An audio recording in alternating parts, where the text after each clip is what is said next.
በዚህ ቪዲዮ ላይ የእግዚአብሔርን ድምጽና የራሳችሁን ድምጽ እንዴት መለየት እንደምትችሉ አስተምራችኋለሁ። ብዙ ሰዎች የእግዚአብሔርና የራሳቸውን ድምጽ ለመለየት እጅግ በጣም ሲቸገሩ አያለሁ። ስለዚህ ይህንን ነገር በደንብ ዲቴል በሆነ መንገድ በዚህ ቪዲዮ ላይ ታገኙታላችሁ።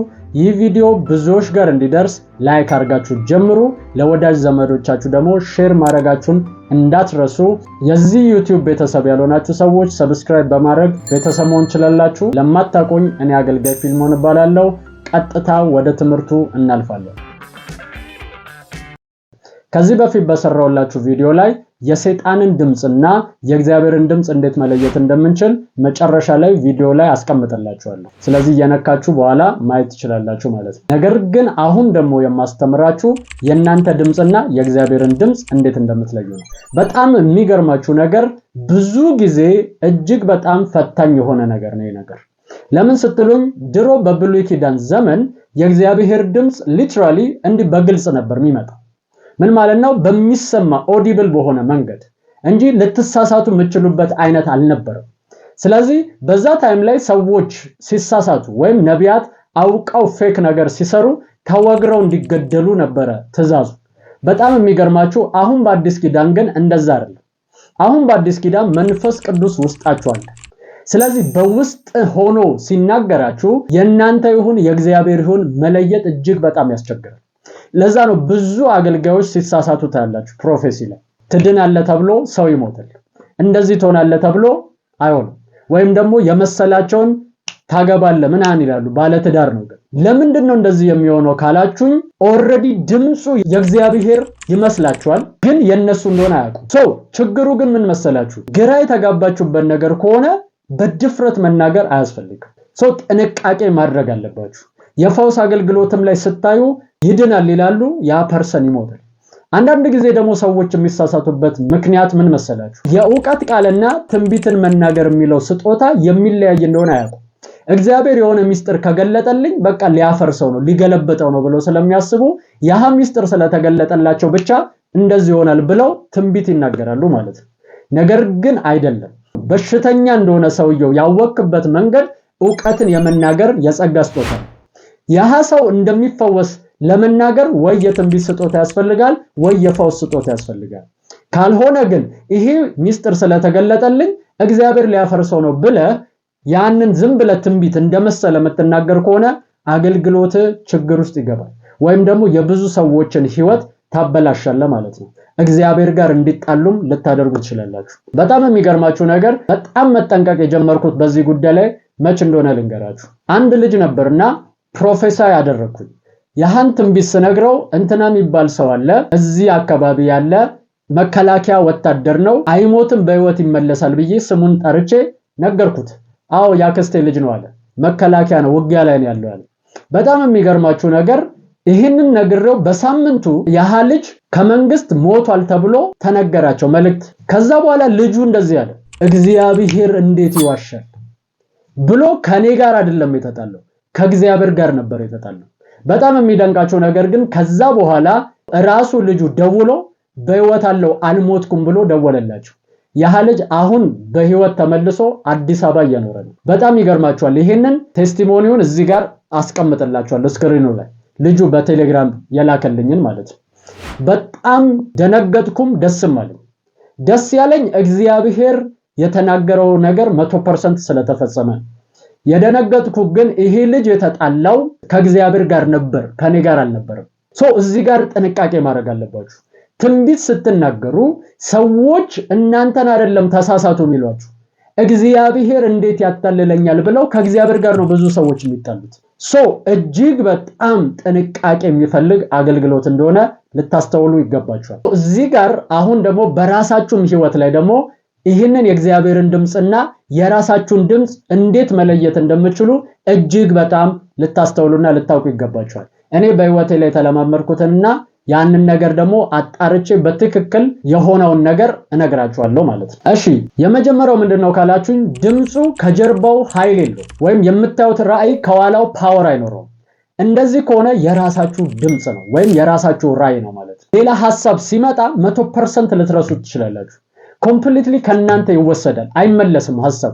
አንድ ሐሳብ ወይም አንድ ያያችሁት ነገር ከእግዚአብሔር ይሁን ከሰይጣን የምታውቁበት ከኋላው ኃይል አለ ወይም ፕሬሸር ካለው ብትሉት የማይሄድ ከሰዎች መካከል እያወራችሁ የሐሳብ የሚመጣ እየተናገራችሁ እናንተ የሐሳብ ጣልቃ የሚገባባችሁ አይታችሁ ከሆነ ፈርዖን ያየው ህልም ላይ አንዴ አይቶ ነቃ ከዛ መልሶ ሊተኛ ሲል ድጋሚ ያንን ነገር ደግሞ አየው ማለት ነው።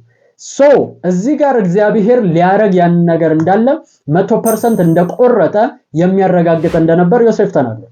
ስለዚህ በህይወታችሁ ላይ አንድ ነገር ተደጋግሞ ሲመጣ ያ ነገር ከእግዚአብሔር እንደሆነ ልታስተውሉ ይገባችኋል። ከናንተ ከሆነ ግን ብዙ አይቆይም፣ ትዝ ይላችኋል። ከዛ በኋላ 100% ከናንተ ሊጠፋ ይችላል። ጭራሽ መልሳችሁ ላታስታውሱት እንኳን ትችላላችሁ። ለምን ከተባለ ከኋላው ፎርስ የለውም ወይም ኃይል የለውም። መጽሐፍ ቅዱስ ሲናገር እንደዚህ ይላል፣ ጭድ ሳይኖር ጭቃ ይመርጋሉ ይላል። ስለ ራስ ራእይ ሲያወራ ወይም ከራስ የሆነ ራእይ ብሎ ሲናገር የገዛ መንፈሳቸውን ይከተላሉ ብሎ ሲያወራ ይህንን ነው ያወራው። ምን ማለት ነው ሲባል የማይያዝ ወዲያው ፌል የሚያደርግ ነገር ነው ማለት ነው።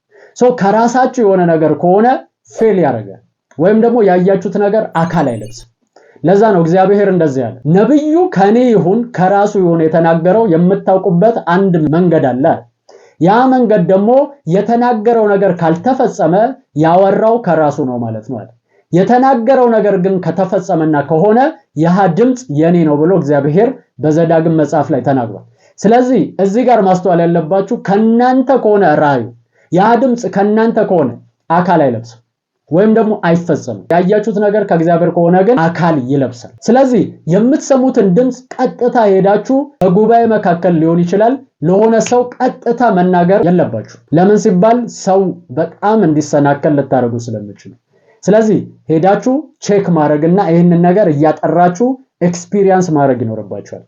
የምትሰሙትን ድምጽ ትይዛላችሁ። ስም ሊሆን ይችላል የሰማችሁት። ለምሳሌ ፕሮፌሰር ስታደርጉ አንድ ሙስሊም ሰው ስታዩ የሙስሊም ስም ይመጣባችኋል። ወይ ደግሞ የሆነ ሰው ካያችሁ የሱ ስም ማይንዳችሁ ያውቃል። የሆነ ዕውቀት ስላለው የሚያመጣባችሁ ቮይሶች አሉ።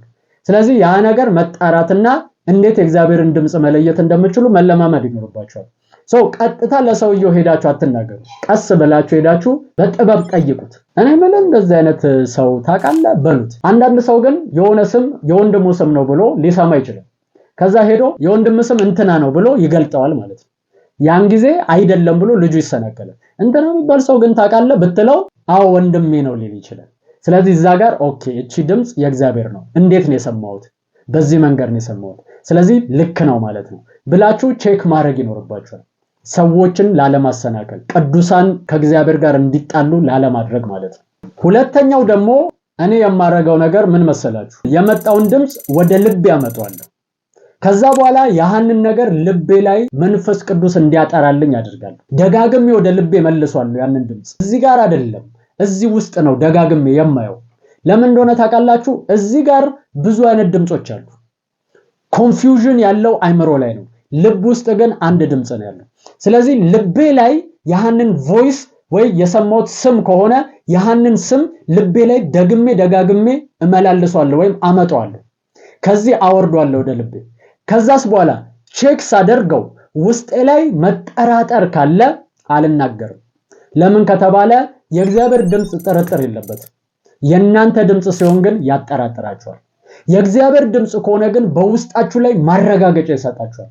ልክ ነህ፣ አዎ ተናገሩ፣ ይህንን ነገር ከኔ ነው የሰማው እያለ እግዚአብሔር ያረጋግጥላችኋል።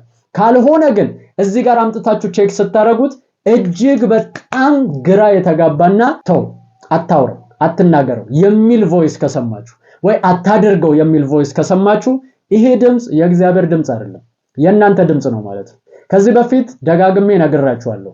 የእግዚአብሔር ልጆች መሆናችሁን መንፈስ ቅዱስ ለመንፈሳችሁ ነግሮት አረጋግጦለታል። ይሄ ደግሞ የውስጥ ምስክርነት ይባላል። ስለዚህ ልክ እንደዛው በውስጣችሁ የሚመጣውን ድምጽ ልባችሁ ላይ ማጣራት ይኖርባችኋል። ደጋግማችሁ ወደ ልባችሁ መላልሳችሁ ያ ነገር ጥርጣሬ ያለበት ወይስ 100% እርግጠኛ ነው የሚለውን ነገር ደጋግማችሁ ቼክ ልታረጉ ያስፈልጋችኋል። ከዛ ከእግዚአብሔር እንደሆነ ካረጋገጥኩ እግዚአብሔር ኮንፊርም ካረገልኝ እርግጠኛ እንደሆነ ከነገረኝ ያን ጊዜ አኪዩሬት እና 100% ትክክለኛ ነው የሚሆነው። በዚህ መንገድ ያን ነገር መለማመድ ትችላላችሁ።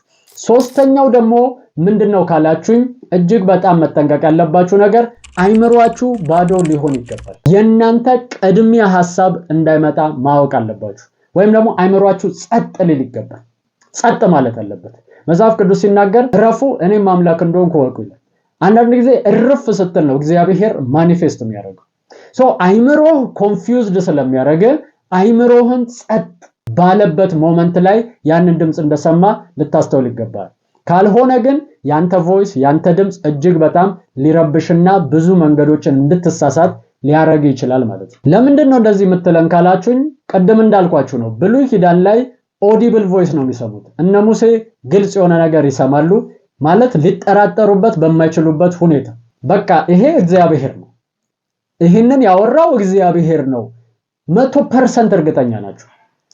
በዚህ ሁኔታ ውስጥ ሆናችሁ ከቀላቀላችሁ፣ በዚህ ሁኔታ ውስጥ ሆናችሁ ያልሆነ ነገር ካወራችሁ ያን ጊዜ ችግር ይፈጠራል። ኦሬዲ ተገለው እንዲሞቱ አውጇል ህጉ። እዚህ ጋር ግን አሁን አዲስ ኪዳን ላይ ስትመጡ አይታችሁ ከሆነ በራሳችሁ በሚመስል ድምጽ ነው የሚመጣላችሁ አንዳንድ ድምጾች። አብዛኛውን ጊዜ እግዚአብሔር በራሳችሁ መንፈስ ድምጽ ውስጥ ነው እግዚአብሔር የሚናገራችሁ። ለመጀመሪያ ጊዜ ድምጽ የሰማውበት ጊዜ ላይ የሆነውን ነገር ልንገራችሁ። በጎቼ ድምጼን ይሰማሉ ይከተሉኝማል እኔም አውቃቸዋለሁ የሚለውን ነገር አዩ። ከዛ እንደዚህ አልኩኝ፣ በግ ከሆንኩኝ ድምጽ መስማት አለብኝ አልኩ። ከዛ ጾም ጸሎት ይዤ መጸለይ ጀመርኩ ማለት ነው። ያንን ፋስቲንግ ይዤ መጸለይ ከጀመርኩ በኋላ ልክ ቀኑን ስጨርስ የመጨረሻው ቀን ላይ ምሽግ ያስኩኝ። ከዛ ወረቀትና እስክሪብቶ ይዤ ሄድኩት እግዚአብሔር እንደሚናገረኝ 100% እርግጠኛ ሆኜ ማለት ነው። ሄድኩኝ ተንበርክኬ መጸለይ ስጀምር ለስላሳ በሆነ ድምጽ የራሴ በሚመስል ሐሳብ ነው ድምጾቹን የሰማሁት። እነዛን የሰማኋቸውን ድምጾች ሁሉ ወረቀቱ ላይ ሞላቸው ከፊትም ከኋላ። በጣም የሚገርማችሁ ነገር አንዳንዱን አላስተዋልኩትም ስጽፈው፣ ግን በራሴ በሚመስል ድምጽ ነው የመጣው። ቀስ ባለ ስሎ በሆነ መንገድ ነው የመጣው፣ ዝም ያለ በሚመስል ድምጽ መልክ ማለት ነው። ከዛ በኋላ እነዛ ነገሮች ከትንሽ ቀን በኋላ ጌታ ምስክሬ ቃል በቃል ሲፈጸሙ አያችሁ። ቃል በቃል ያን ጊዜ የሰሟቸው ድምጾች የእግዚአብሔር ድምጾች እንደሆኑ አወቅኩ። ከዛ በኋላ ደግሞ እንዴት ማጣራትና እንዴት ማስተዋል እንዳለብኝ ገባኝ ማለት ነው። ስለዚህ ይህንን ትምህርት ይዤላችሁ የመጣሁት በዚህ ምክንያት ነው። ተጠቀሙበት። አንድ ቪዲዮ ደግሞ እዚህ ጋር አስቀምጥላችኋለሁ። ራእይ ለማየት መታገል የለባችሁ በሚል ርዕስ የሰራሁት ማለት ነው። ያንን ቪዲዮ እየነካችሁ ልታዩ ይገባችኋል።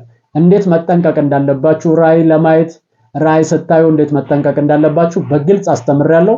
ስለዚህ ይህንን ነገር እየነካችሁ ማየት ትችላላችሁ። ለወዳጅ ዘመዶቻችሁ ሼር አድርጉልኝ፣ ብዙዎችን ስለሚጠቅም ማለት ነው። እጅግ በጣም ወዳችኋለሁ፣ አከብራችኋለሁ። እኔ አገልጋይ ፊልሞን ነኝ። ሻሎም